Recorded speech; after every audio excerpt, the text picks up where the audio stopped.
that maybe you can explain, or have you experienced that where what do they see when Johnnie Cole moves on, when Willie Simmons moves on, when whoever moves on? Why can't they just say, okay, we already have stable success here, let's go ahead and elevate this guy and give him an opportunity? I just tell you, that's $1 million question.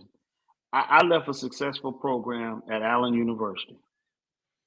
There was a guy sitting next to me, two guys, that could have easily took on that program and continued the success of Allen University. But they didn't even interview him, didn't even ask him, did he want the job? Not even a conversation piece. I don't have the answer to that, Rock. I just know, what did your mama preach to you when you got in school? What they always told you had to do? Go to school, right? Go to school, go do to college, well, make good grades. Well. Okay, in our world in Black college, they feel that there's a struggle between the academia world, and most of your presidents are academia people who have not played a sport, do not care about the sport. They will put more money into a band. Hear me when I say this. When I was at Allen University, they flew the band to Central State and all the people that the vice president, and we rode the bus for 14 hours. Ain't nowhere in the country that would have ever happened. No, but at our institutions, the band carries more weight than a football program who could actually open doors. At every institution, when you go in the barbershop, the first thing they talk about, how your football team doing? Yeah. They never asked me about Bishop. What kind of science program do you have? Even at Baylor, they not asking about the science program. They want to know who playing quarterback, do we got a running back, and do we got a defensive tackle? They pack the stage to go see the spring football game so they can figure out who they can talk about over the summer about who gonna play. We ain't talking about no math class. We know it's there, but that ain't what make them money. Let's be real about this. That's what everybody don't want to talk about. They don't want to talk about. But at Black school, if that football coach get to making too much noise and he become too much on podcasts and on TV, and they ain't came and asked the vice president about that new program that they done started, oh, somebody gets a wrinkle in their butt. And then guess what happens? Guess what happens? It's time for him to go. See, I go back a long way, and what you guys are saying is so true. And that's why, again, I started this show. And you go back to the 70s, and all those great coaches, they used to stay in place because they were great coaches. And then their coordinators would take over in the 80s, in the 90s. And I remember I was on the bus, and Eddie Robinson said, what's going to hurt HBCUs is when people take over, they don't know nothing about football. And as you go on, we're never replaced by the guy that's been raised. We've always thought that people from outside could coach or run our universities, and that's the new wave of it all. You know, I mean, I hate to sit and talk about myself. I averaged 38 my second year, 39 points, and then 45 my last year as an offense coordinator. I don't think there's been not one black coordinator that averaged them numbers in the last 25 years. You know, you can put those numbers up against any color. Ain't been no anybody. Then when you look at LC Cole, the only coach that has won the OVC, black coach, he don't get no offer. He got to go to Alabama State. You look at Doug Williams, he don't get no offers. He got to stay at Grambling. Melvin Spears winning championships, he got to stay in there. You know, Rick Comergy go to 4 SWAC championships. He win 1. You know what his next job was? Mississippi Valley State. And they got rid of him after his 4th year. So it's just been a repetition of what Coach Keaton is talking about. what the question that you asked, Rocky, man, that is $1 million question. You know, Coach, I didn't like that. One of the things that as a businessman, and I know that Bishop Campbell has been a businessman for a number of years as well. We look at successful business models, right? We don't try to invent the wheel. We try to look at successful business models and see how those business models perform over time and see what systems or processes we can implement from those business models that can work for us. I don't understand why these very smart men and women who've run these universities for the last 50 years haven't just taken the business model that has worked for University of Alabama, that has worked for Nebraska, that has worked for LSU or whatever, highlight and elevate the football team, the athletic team, and all those other sports and all those other services will be well-funded, well-represented, and and you have a brand, a successful brand attached to your university, which ultimately, and I can say this because I grew up in Waco, when Baylor was losing, they were a little podunk Division I university off I-35. When Scott Drew started winning, or Brown started winning, Kim Mulkey started winning, you should see the monuments that they have over on that campus right now. And they showed up when the winning showed up. Now, I don't know how they got there, but I don't think it was a coincidence that all of those facilities, science buildings, marketing buildings, schools of business, all of those, that development that's happening also showed up at the very same time all the winning started happening. And I'm going to ask Bishop Campbell and bring him in. Why don't they replicate, because you're HBCU guys, why I'm asking Bishop Campbell, why don't they replicate those successful business models? Well, you know, I think Coach hit it right on the head. There's a lot of, this is my turf. I own this. You stay over there. And, you know, it is disappointing. But, Coach, I want to ask you a question because you are at a very prestigious university, Clark Atlanta, a historic university. And I saw where Stanford, one of their recruiting pitches was they would show how much, if you went to Stanford as a football player and graduated, you made $100,000. And then they had another graph that showed if you went to Alabama, you made $60,000. So do you use, because I like what you said, you look for grad transfers. Clark has some amazing grad programs. Do you kind of use that to say, hey, if you come to Clark, we have these amazing grad programs that you can get and be a Clark alumnus and make a lot of money when you finish playing football with me? Do you kind of use that as a recruiting tool a little bit, kind of like Stanford does? Yes, sir. Let me tell you something. The first week I was on campus, I went to a recruiting fair. And I'm talking about every Fortune 500 company, Google, everybody was there. I watched one of my GAs that was already previously on the staff. He got hired by Caterpillar. He made $100,000, and he gonna say, Coach, well, I'm trying to make a decision whether I want to still coach football because it's my passion. I say, son, if you don't get your behind Philadelphia and get that money and leave us alone, I mean, it's a pitch because their grad program is phenomenal. It's the Howard of the South. It really has. The kids are leaving there in the way it's set up. Their academics and the way they set this thing up and how they invite these companies in there to see their kids and they get internships, different things of that nature there. I can't say that between Morehouse, you don't just get to go to Clark's career fairs. You can go over to Morehouse. You can go over to Spelman's career fair. And when I walk the promenade, I can see the difference in them. That's a Clark student, that's a Morehouse student, and that's a Spelman girl. It's just they all got a different variety, but I love them because they're unique. Clark is his own vibe. I use everything I can because Clark is more the party school. They got it going on there. They're having a good time there. Morehouse they party a little bit, but everything about Morehouse is about Morehouse. They believe Morehouse is the brand, and because you went to Morehouse, you're gonna get whatever you're supposed to get. But Clark has a fashion They have a. I mean, when I walk a kid down that promenade, it's hard for a kid to tell me no after he didn't. After he didn't see.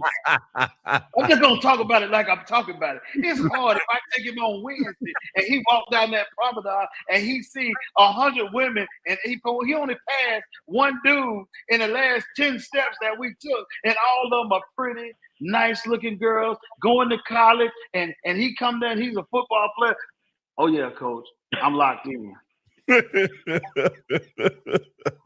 We say you got a recruiting pitch for him, huh, Coach? Yeah, Coach, I just take them to get the chicken, the calf, and let them sit in there and watch them walk around. And then the academic piece itself, the numbers show that they are really, really, and the vibe that we have going right now, I keep telling them, you got to be a vibe. That's why I loved about Coach Cole and them. When you came around them, there was something going to happen. They might have pulled up in a Cadillac or a limousine, or they going to have their suit on. Y'all remember the coach at I can't think Shine, the guy that was at Bethune-Cookman. It was gonna be something that was gonna catch your eye with that. That's the things that we have to do. Sometimes we gotta put it in their face. So we do the TikToks, all the stuff on social media. Coach Cole is very funny in his older age. Boy, I tell you what, we had to convince him because he didn't want no radios at practice. He didn't want none, but that's the kids we coach nowadays.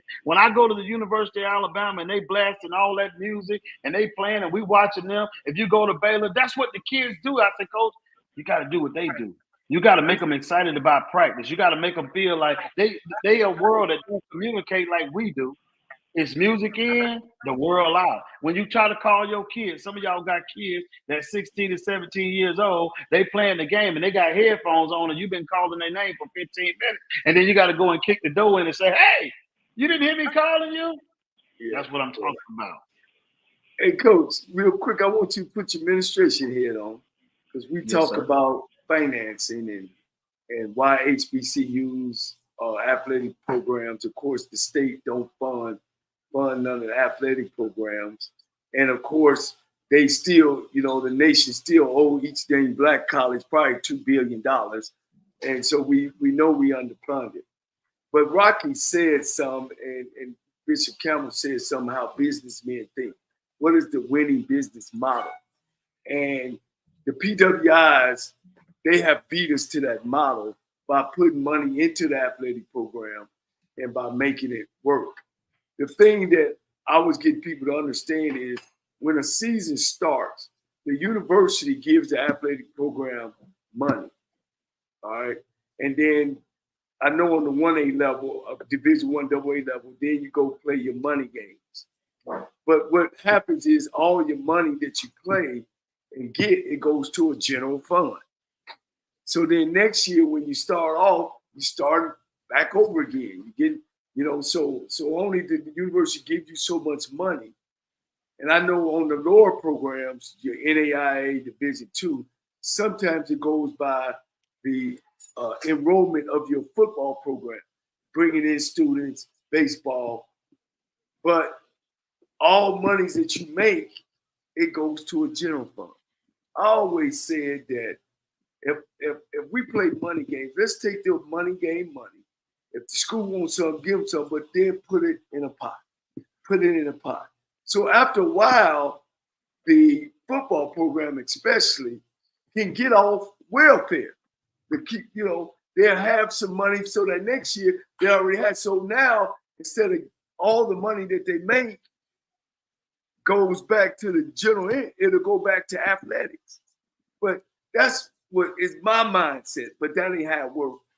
When your board is made up of educators that don't do no business, what do you think they're gonna let the money go to? Education.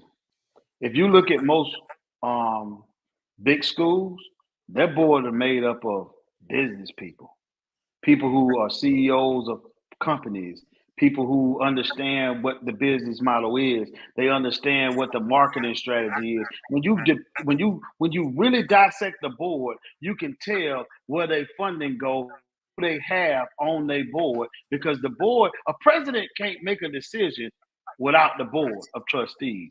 They have to have a chair. And most of the time, your chair is like the single leader of what they're doing.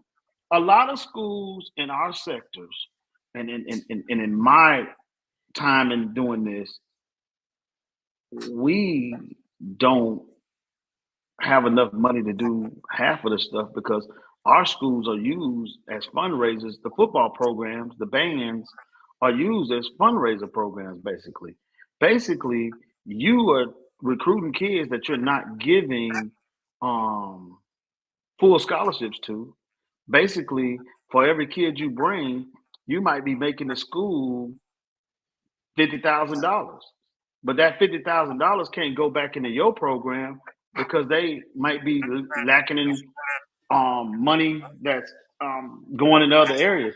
And a lot of schools, another part of black colleges, they're top heavy. Your VPs, your presidents, everybody that work there, they got 13 VPs that make $300,000-$400,000. So most of your salaries are coming up at the top. But when you look down in enrollment management, you got a guy down there trying to make enrollment, making $45,000 a year, and he gone from his family 90% of the time, and he out at every recruiting fair, but he can't really attract students there. Then the residence hall, it plays another role. The residence halls at most of the HBCUs have not even been updated or even been rebuilt. They still living like they in 1939. So when I go down to West Georgia, and they got the suite style rooms where I got my bathroom over here, and I got a living room area with a kitchen and things of that nature there. And you know, the most important thing now that's really killing black colleges is the residence hall, because every parent that want to come to school, what's the first place? Because the English at Baylor, the English at Alabama, the English is everywhere. It's the same doggone English. All right, it's just what it is. But when I go over to Baylor's facilities, they got a print station. They got a place for the kids to conjugate that you go in. We go into our residence hall, they ain't even got a working computer in there. They ain't got nowhere where they can print their papers at. The internet spotty, it don't work there. They got little nice residence hall that stay open at 10 o'clock at night, that they can go get a late night snack after studying the different things of that nature there. We don't have those resources, nor do we really be looking to do those things. We're not student-centered. We need the student to go to school there so we can make the money off of them, so we can pay the bills. Because I've sat at the table, I've heard it, and I be always getting kicked. You know, the table gets slapped on me because Coach King gonna think about the who. Well, if we fix that dormitory over there, we might could get 7 or 8 more kids to come to school here. But when I come over there and 3 of the shower heads don't work in the community shower that you got me bathing in the hallway, that most of them, you go coach a team now, they won't even take a shower or take their clothes off in front of you. They going in a closet somewhere to put their clothes on to come back into it. They not raised that. Even now with you don't have Section 8 homes no more. You got apartment complex that they done turned into things. Now mom and daddy got a bathroom over there. The kids got a bathroom and they got their own rooms. So it's hard for a kid to want to come to school. Then most of the places don't even have visitations at some of the black schools because we think that's taboo. So now when they go over this school over here, they got visitation to a certain time of the night. The dorms, like I said, it's bad. It's a hard sell. The one thing I love about Clark Atlanta, and I'm gonna tell you what sold me on Clark Atlanta, they got the suites. Wow, they got Berkeley, and then they got this place that they call Section 8. Section 8 is still better than some people dormitories at certain places. And that's what you got to sell these kids on. Where you live means a lot. You ain't going to just live in a shack, right? So a lot of this is why we can't get good football players and a lot of things like that. Then you go into their multi-dollar facilities. They go in and they got a section where they can get a smoothie. They got nuts. They got protein shakes, pre-game workout shakes. They got fruities that they can eat on the way out the door. They got water cooler stations that's stationed everywhere with Gatorade in them. You go to a black college, we got to deal with Coke. But guess who got to deal with the Coke? The athletic department can't even get no coolers. But the student affairs section got all the Coke deals, and they barely won't even send you a Coke down there to put in your office. So ask me this, Coach. Ask me this. Then how can we put out there how to transform the athletic department without, and when we play these money games, how can somehow the money that we make out for athletics go back to athletics?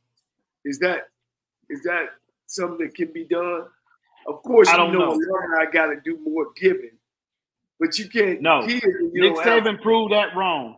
Nick Saban proved that wrong. Most of the people that give to the University of Alabama is less than 4% that ever went in the doors of Alabama. Okay. Paying for your tickets is just like when you talk about who shows up at the University of Alabama. The rednecks that's down in the woods that want to be Roll Tide, and they pay their whole check to go see the Alabama Roll Tide. Those are the people that give. The people that give money are the people who have the money. But the people who are fans that's paying for tickets, we like to talk about how black people don't give. White people ain't giving either.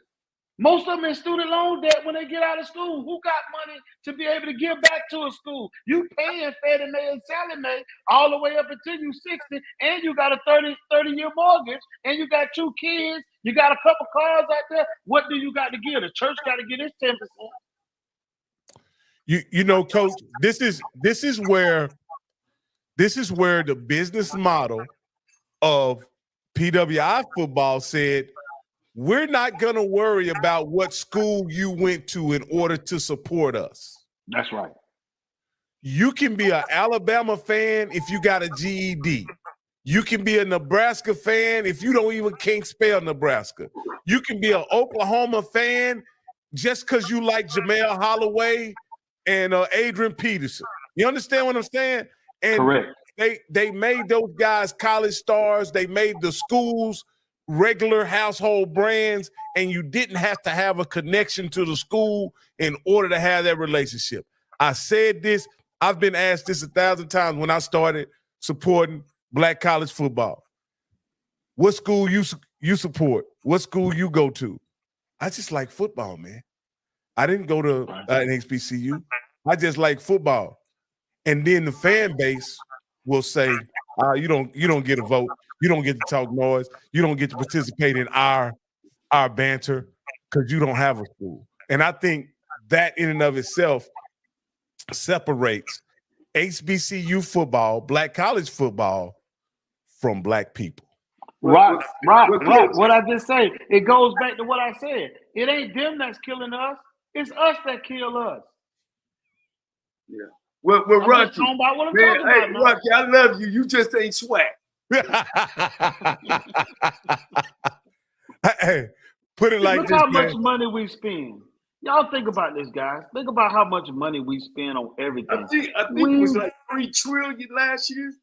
Cause we spend more money than anybody else to spend, but we ain't gonna give it to somebody else, especially if we think it's gonna make another NIGGA rich. You know, but I will say this, in Coach, I just think HBCU fan, HBCU faithful, HBCU schools have to invite black people to the party because it's one hell of a party once you get here. It is. Ain't nothing like it in the world. It's one hell of a party. So if you get invited, if you just reach your arms around all of black people, and you're gonna have some of them ninjas, they gonna come too now. Because you can't sift us out. They gonna come too. But they already here. Because I've been to the games before. They already here. But my point in saying that is that we need a Big Ten approach to black college football to where we embrace not only people who have an affiliation with the schools, but the entire black community and bring them in under the umbrella and show them what is offered. And through that experience, I think you're going to educate more black kids. You're going to have more, there's going to be more unity among us. Because I believe the conduit to black unity is through HBCU, the HBCU experience. Because nowhere does the black unity exist like among HBCU grads. And I'll just but Rock, when I say you talk about the HBCU experience, we got to do a better job of putting on a show.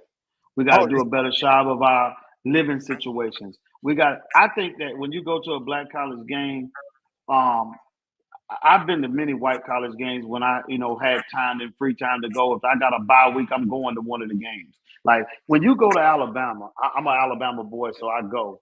Let me tell you something. It's an experience. We ain't just talking about watching the game. It's an experience. People spend money for experiences. If I'm going to spend $200 for a ticket, I need to know that I'm going to have an experience there. When you hear the music, they play all our music. They bands now have learned, they hiring black band directors just so that they can put them guys in the stand and you up there hear them playing. We the only guys, we play songs. They bring Curtis Mayfield or whoever they can get out there just to get it to happen. I'm just talking about what I'm talking about. I see it. And I'm like, man, this I know a promoter, Al Wash, who promotes the Prairie View Grambling game. He promoted the Space City Classic. And that's what he said. He said, Cole, it ain't about the game. It's about what surrounds the game. You got to, as you say, Coach Key, you got to make it entertaining. And he does a super, super job of that. Matter of fact, I'll have him on my show to talk about stuff like that. And this is an interesting comment. And Ronald Hunt puts up, when I go to HBCUs, I wonder if I'm black enough for them when I attend the games. You know what? I don't never wonder if I'm black enough, but you will often get challenged on your affiliations and what your connection is with HBCU football and HBCU sports. That's not something that happens when I go to Baylor games or University of Texas games or SMU or anybody else. They don't ask me, what year did I graduate from SMU or no, but Rocky, what they'll ask you is they say whose father are you? Because they won't assume that you went there. They'll ask you who you somebody daddy. See, that's the difference. That is the difference. So see, there is many times the stereotype of if you in the stands, somebody on that field, you must be their daddy or their mama. So don't tell me that, because my cousin played at Auburn, Marcus McNeil, who played for the San Diego Chargers. And his father was educated, his mother was educated. And all they would say to them is, when they would go to those games, who is your son? Not that you went to Auburn. So there is something to that. Let me say this. And Rocky, you have been with FAMU with me. You came to FAMU. FAMU people treated you good. We went down to Alabama State. Those people opened up their arms, treat us well. I think what people see, and Coach has kind of talked about this. I was watching a Colorado broadcast, a podcaster, and those guys were so caught, and this was numbered all black people, and they were so caught up with Colorado, and they couldn't even find Colorado in the map. That's when you see black people get upset, because you would do more for them white folks. I mean, these folks, they had 30,000 people watching this podcast talking about Colorado, where they only got 5% that black people go to that school. And these folks was more worked up. 5% where they live at, Coach. Yeah. Well, exactly. Less than that. Right. And these were all black people. Man, you would have thought that Jesus Christ had died because Kamani McClain and Edwards got in that portal. And that's what we kind of get offended by. We were like, well, why don't y'all give us this much energy? That's what we kind of get upset about. Give us, like what Coach says, when Coach goes out there and he's at one of the most historic schools at Clark, Atlanta, and you got somebody that will root for Georgia harder than will root for Coach. That's what we get upset about. Why don't you downgrade you, Bishop? Thank you. You live in Atlanta, and you will have that Georgia G all on going up there when you can come over. So that's where, Rocky, I think the disconnect happens when we see that. Because what I will say, because like I say, there's not one person can ever tell me if they have ever been to any HBCU game that somebody treated you bad. Because somebody gonna offer you a plate, and somebody gonna say, "Here go a seat." And if you know the right person, here goes some liquor too. So I'm just telling you. That's who you with now. Now I must admit, I was with some VIPs when I was at FAMU at Alabama State. So I'm not going to say that may not be typical treatment for just. Oh man, we treat everybody good. We treat everybody good. And the reason why I say that, because Coach is in Atlanta. So when coaches playing on a Saturday during the day, instead of you watching Georgia play or Georgia Tech, how about you come support? Because like the coach said, the way we make money is you actually pay for a ticket. So, Coach, I'm going to big up people saying to come out on a Saturday and see all them pretty girls and pretty women. The alumni pretty too now. You know what I'm saying? The alumni pretty too. And get the experience that, Coach, that you're offering for Clark Atlanta. That's what I really want to see. I want people to adopt your team. If you're in Atlanta, adopt Coach's team. Not adopt Georgia. Not adopt Georgia Tech. Not adopt Alabama. Adopt Clark Atlanta. I always tell people, man, people give money to people. They don't give money to buildings. So as you say, Rocky and Coach Keaton, as you say, man, you know, you just got to get out there and meet people and hire the right people. You got a hard guy that comes in the room and lightens the room up. You know what I mean? Whether it's the president, the AD, or the head football coach or basketball coach. You got to hire those guys who's not shy from the camera, you know, and that's one of the biggest things. Well, I'm excited about Clark Atlanta football. I'm going to tell you that now.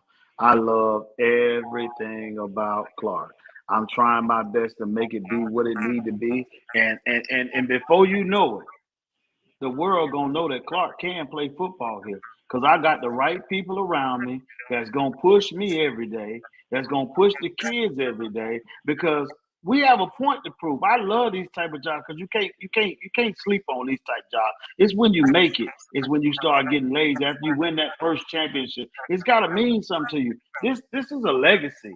This is something that I wish that I can turn around and I make it what it need to be. I'm treating this like an internship. I'm up every morning bright and early, and Coach Cole sent out a text early in the morning. I don't think he sleeps, but at 5 o'clock he said it's time to go to work, gentlemen. And I love it. And if I don't get that text at 5 o'clock in the morning, I'm gonna text him like, did he pass or something? What's going on? Like, what's wrong? Why you ain't texting us this morning? And you know what? You guys completely messed up our breakfast plans when Coach Cole came to visit y'all. Y'all had him on the field at 6 in the morning. Let me tell you something.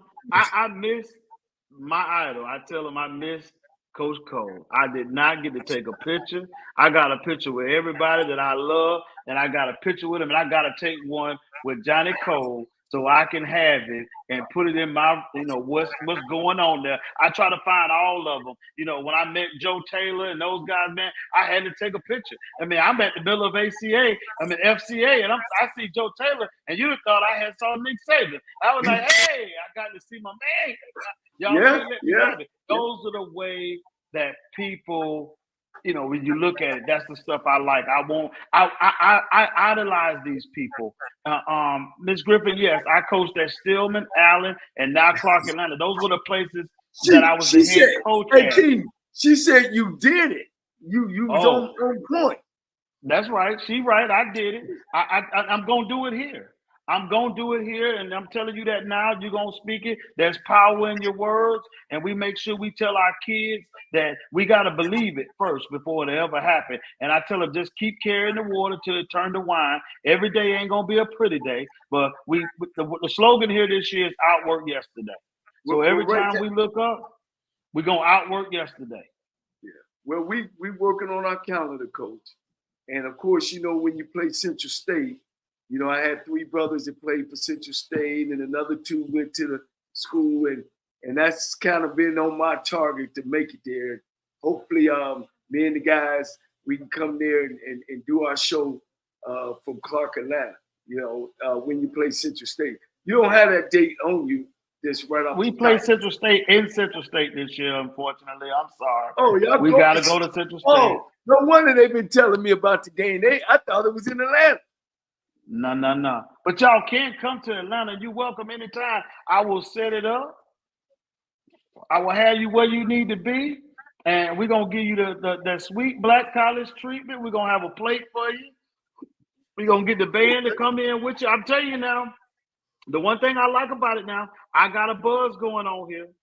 I got a buzz going on around here. They loving it. They're going to follow. Like I told them, it ain't going to be easy. It's going to look ugly before it get good. Yeah, but you heard it here on y'all church, on y'all show, and we live. We gonna do it now. Let me give a shout out to Moses. Coach, bring that back up. Coach Moses, he is the new head coach at Lincoln University. So Keaton, y'all need to talk. Maybe y'all can get some type of game going there. But Coach Moses, thank you, for reaching out. He's the new head coach at Lincoln University. You will be one of our guests here, and I appreciate you. So I want to give him a shout out real quick. And he's looking forward to trying to turn the program. Will I give Tuskegee a contest this year? We take it one game at a time. My first game is Fort Valley. That's what I'm focusing in on. When I get to Tuskegee, when they get there, we'll be there. We're going to show up. Coach, boy, they got you jumping out with Fort Valley open the season. I open the door with Fort Valley. And let me tell you something. What a great coach they have, man. He is a great mind at football, and I really like what he does. I like how you can see he has you mentioned the coach. I can't think of his name. He almost had a big payday, coach. He almost got a big payday. He almost got it, but let me say this now. Now, the guy's an excellent football coach. I know it's some FAMU people on here, but they would have got a good football coach because he brings it. He's very strategic in what he does. He was taught by some really good people, and for him to just been a running back and not have been a coordinator, I was really impressed because he gave us fits in a lot of things that he did. And to have to start my career coming from here to going to here, going over to Clark Atlanta, and I got to open the gate with it. I was like, Coach, I tell Coach Cole every day now, we got the Valley coming now, and they coming now, so we got to make sure that we ready for him, and we almost beat him down there, and guys, he is, boy. Don't mention it to Coach Campbell, because Mr. Campbell, because it brings up bad memories. He almost was a rattler, and and Campbell almost had a heart attack. Hey, Coach, listen, I'm gonna say that he's where he needs to be at. You know what I mean? That's he's coaching the right program, Coach. That's all we gonna say. That's all the rattlers gonna say. He coaches the right program. Hey, Coach Key, boy, if you was a part of the Florida and him making that head coaching choice, boy, that cat there was leading the flag. You're like, no, man, we need to get that job to the people that's there. We don't need I can't disagree with him. I gotta, but let me say this here. The choice that you guys had picked, he's not a bad football coach. He's just a very unknown football coach. And maybe he made some piss poor decisions over his lifetime and doing some things differently, that he probably, when we're young, we do things that we shouldn't do. But as a coach, as an X and O strategy, as a recruiter, and bringing in the type of players that he's brought into Fort Valley. And it's interesting to see what he got now because he keep everything close to his chest. But let me tell you something. He's a good strategist. And it's old school football. He's old school football, and he plays it well. Coach, it's one of those situations that where he may have been the right guy in the wrong situation. It had nothing to do with him. Why he wasn't selected. It had everything to do with who selected him. And that was the issue in and of itself, Coach. And I hope the coach of Fort Valley has a lot of success other than when he plays Clark Atlanta this upcoming year. And we're gonna leave it right there because, like I say, the guy was, he had a very successful program. He had a winning record. He just wasn't who FAMU wanted. And they have a right to that choice. And I'm just saying, speaking for Sean Gibbs, he is a good football coach, and I've played him on numerous occasions. And I've watched him. I am over the Head Coaches Association of the SIAC, and I'm a part of the D2 Connect. And I think he's done a tremendous job with Fort Valley. I think he strategizes perfectly for Fort Valley. All right, WMS, we know you good. Rocky, let's move on before I get beat up. Hey, Keaton, they be on. And look, they be on. We bring coaches on here. We don't just be talking to them. We get facts. We get That's facts. right. Well, like I didn't. If Coach Gibbs or Coach Gibbs' mama's watching, or Coach Gibbs' wife's watching, I didn't want them to get the idea that we had anything against, or the fan base had anything against Coach Gibbs. It wasn't against Coach Gibbs, not at all. and I'm glad that you came on here and mentioned that he's a quality coach. He just was selected by the wrong person. That's it. Hey, I think Coach T, I'm putting you on the spot. Hey, look, I'm looking for my plane ticket to the football camp, the clinic. Something you throwing. You always throwing something to raise some money. Yeah, well, I'm telling you now, I'm going to bring you down, and you're going to do some clinicking with us. See, I haven't had a chance to get that one-on-one Johnnie Cole football because, like I tell people all the time, I know how to undress myself, and I know how to pay respect to people who've done it. And when you talk about a guy who's done it at a high level, and like I say, most people won't give y'all flowers, but in black college football, you guys need a statue. The Cole brothers, Pete Richardson. There's a lot of guys that's done really well in this game, and they never got the opportunity to move on. I think, I'll give another guy his flowers that I really felt that was a really good ball coach that finally got a chance after 35, years of trying to get a football job. Coach Berry. Coach Berry is a tremendous offensive mind. How he lines it up, the games he plays with what he does, man, he'll make you. He will make you work to beat him. And I seen it firsthand. So I thought South Carolina State made a real good hire. And and I'm one of them people that's not gonna just talk about myself. I know I'm good, and I believe that I'm good. It's for somebody else, and I don't have a job to give nobody. I'm not the president to hire nobody. But at the end of the day, when I see people that are good and that do a good job, hey, you got to get them their flowers. You watch how their program is ran, how they organize it, and then you watch these guys get hired. Or what Rocky and Bishop was talking about earlier. Like, dude, y'all, that's the best y'all can find? Like, there's other guys as coordinators that's really good at what they do. And you mean to tell me, but it's somehow the PWIs, they don't miss. They took them 72 hours. Hell, I want to say 48 to replace the guy at Alabama. Why does it take us 16 months to pick the wrong guy? Hey, Coach, let me ask you a question, and you and Coach Cole can expound on this. Coach Cole always says only 25% of actual coaches are actual winners. Do you agree with that? I agree. I might even go less than that. Because it starts with a mindset. It starts with a mindset. The right thing, like he said, the personality. It takes a personality to go in a room and change people. You got to get people to buy into what you believe. I might be the best X's and O's coach in America, but if I can't motivate the kids and get them to want to come play for me, and then you add this NIL deal and this bag money nowadays, you ain't recruiting a kid now. I'm talking about even at our level. The first thing they want to know is, well, can I get an NIL deal, coach? Or what? We got any alumni with some deals, a car deal, can hook me up with an apartment. I mean, it's becoming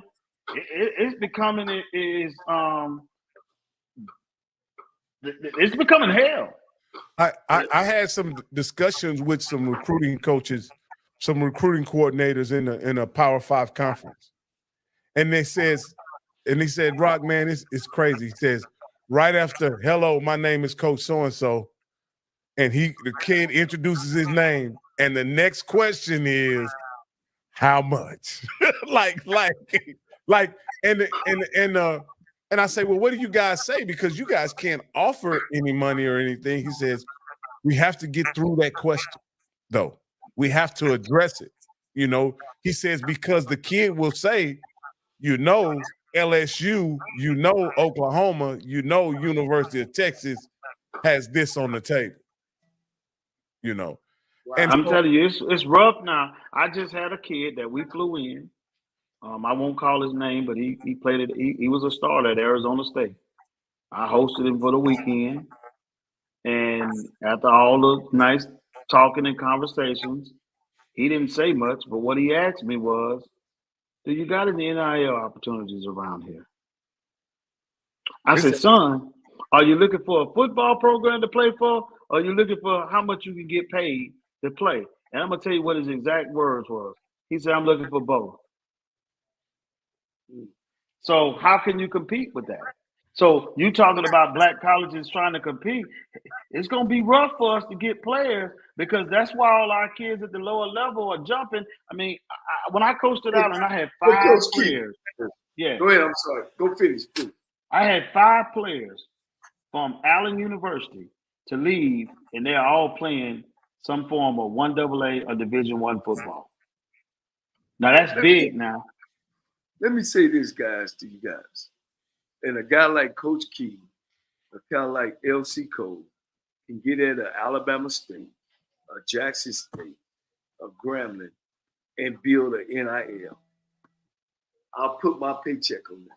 It's going to have to be the white HBCU coach to be able to get out there and hit them. Because see, when LC was at Tennessee State, LC had a Cadillac. He got a Cadillac every 6 weeks, Rocky. You know what I mean? We had places there we ate at free every day. It's the same principle. But you got to get out and sell your program. Now, Walmart, if they give money to Alabama, they'll give money to Alabama State. You know what I mean? It might not be at that level, but it's the right black coaches to be able to come in there and sell the program. We was at Alabama State. Tell me where Alabama State was shy at. Stadium, fan base, only show in town. You know what I mean, Kevin? Well, Johnny Cole. You can come in there and go around and say, man, we need some NIL money. Johnny Cole, I just met. 5 for you. But I bet you could do it, Teddy Keaton. Yes, sir. Because I just met with a lady that I had in my office who gonna orchestrate and help me formulate NIL deals. And she's gonna come and she's gonna do it like she worked for Coach Saban. She ran track at LSU. She worked for Coach Saban for a while at LSU. And she came over to meet with our business students about the whole structure of NIL deals. And with a place like Clark Atlanta, and this is where I'm gonna practice it at right now, I'm gonna figure out a way to get in with a brand that's as strong as Clark. When you in Atlanta, Georgia, and you standing next to millionaires and you don't even know they're millionaires, some of them 26, and then you don't know where they got their money from. Some of them are just looking for an opportunity to find somebody to do business with.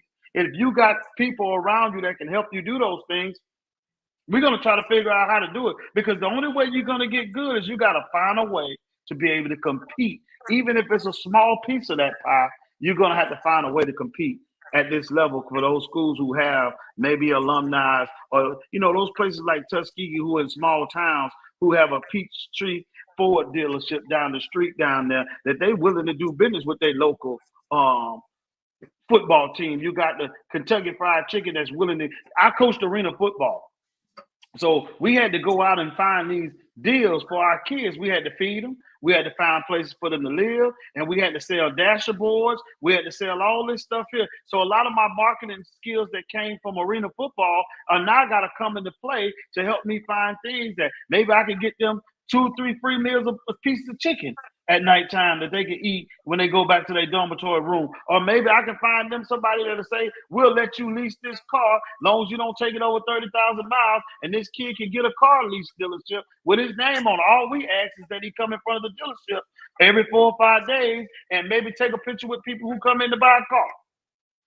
Say we can't do that at Clark. We can. But if it was on a bigger scale, we just got to be more, we got to get off our seats and do it now.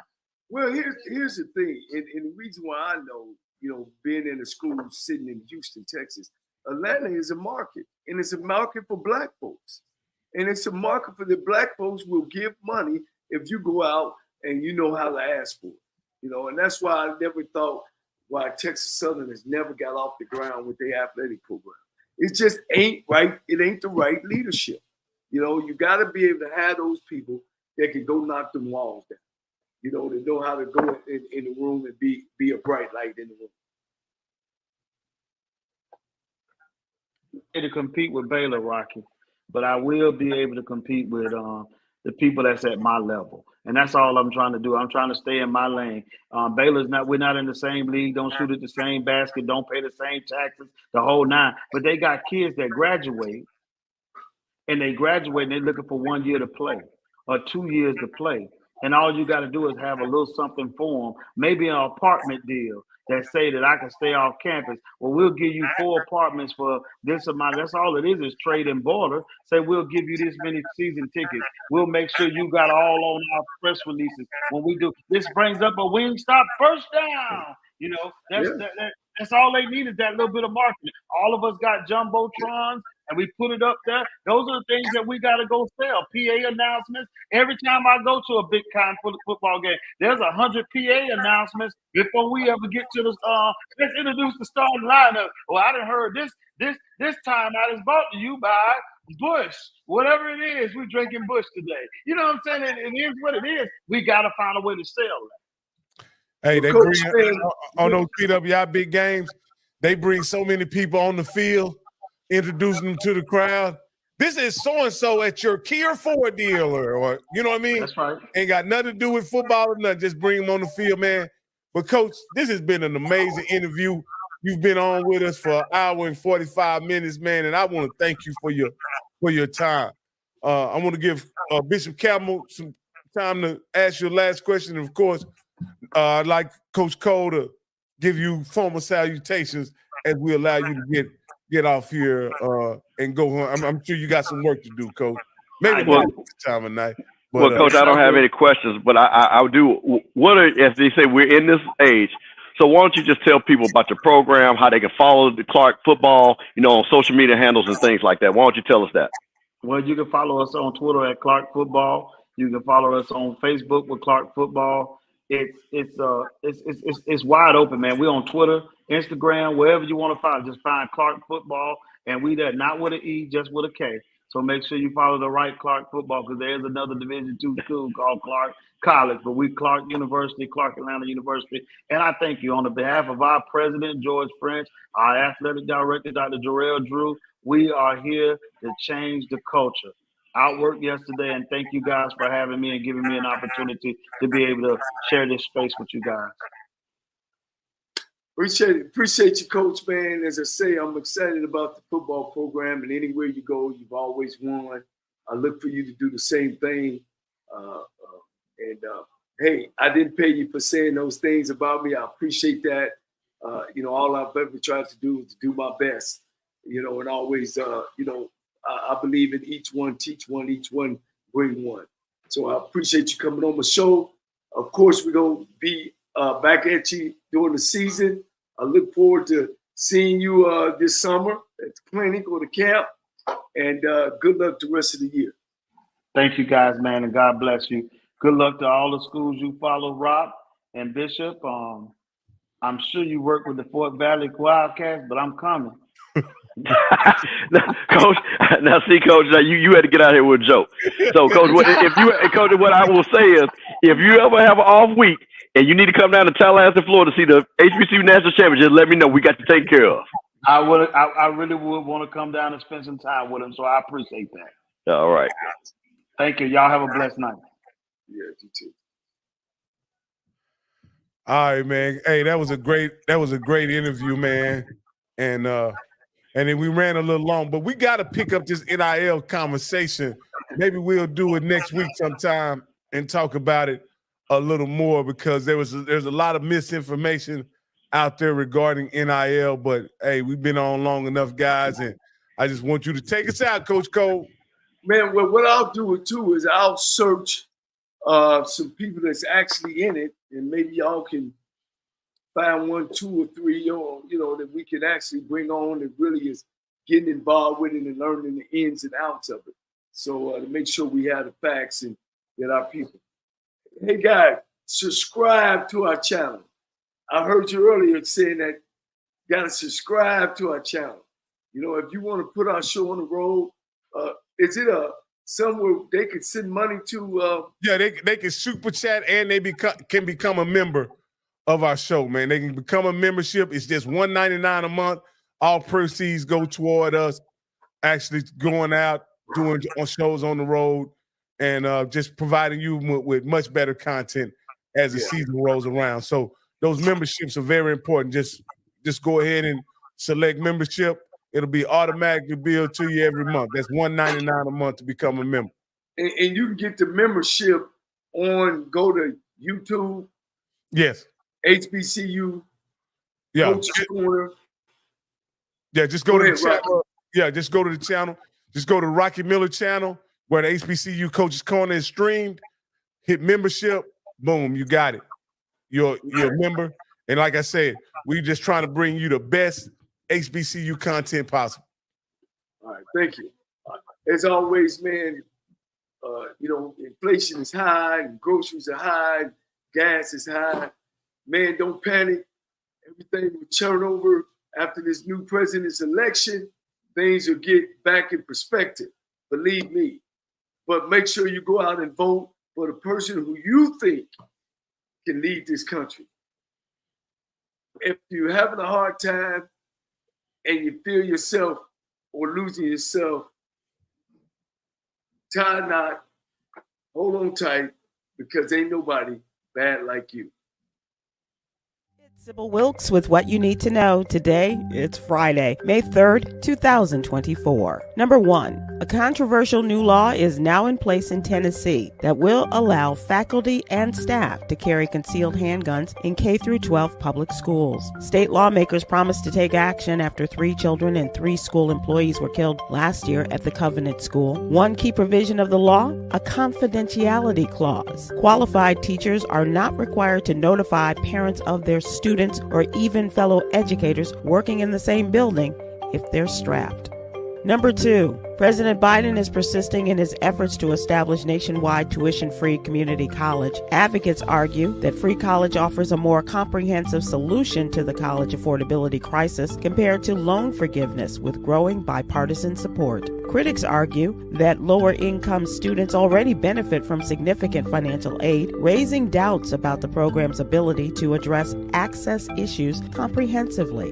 Number 3, the U.S. black unemployment rate increased to 6.4% in the month of March, higher than the overall rate of 3.8%. Black women were more affected, with their unemployment rate increasing from 4.4% to 5.6%. DEI, of course, diversity, equity, and inclusion initiatives are facing challenges, with high-profile black female executives losing jobs and companies cutting DEI teams. Number 4, a bill aimed at furthering restrictions on discussions of gender identity or sexual orientation in public schools is progressing in the Alabama legislature, passing the State House Tuesday. Currently in Alabama, the HB 130 law states that classrooms in kindergarten through the 5th grade shall not engage in classroom discussion or provide classroom instruction regarding sexual orientation or gender identity in a manner that's not age appropriate or developmentally appropriate for students in accordance with state standards. State Representative Mac Butler, the bill's sponsor, said in a March hearing the bill is a response to some indoctrination going on. He said the bill seeks to purify the schools. Number 5, black matchmaker Shanika McCrae founded the Help Meet Club to help upscale professionals find love. McCrae, a former wedding and event planner, founded her matchmaking business in 2018 after dealing with her own dating struggles. Clients who typically earn anywhere from $75,000 to $1 million per year can create a profile, complete a questionnaire, and connect with other professionals looking to meet their relationship goals. McCrae, a former wedding and event planner, founded her matchmaking business in 2018 after dealing with her own dating struggles. And now, daily inspiration from Yogi's Jewels. Life is a series of choices. Let's all choose to be faithful, even when hard times are looming. I'm Sybil Wilkes. Be informed, be empowered.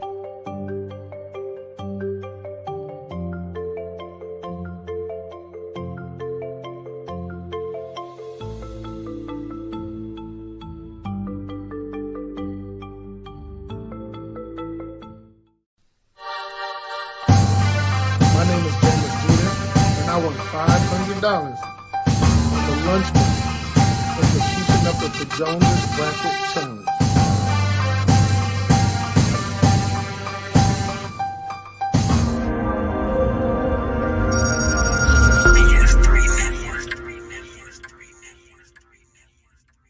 BS3 Network, changing the way you watch TV.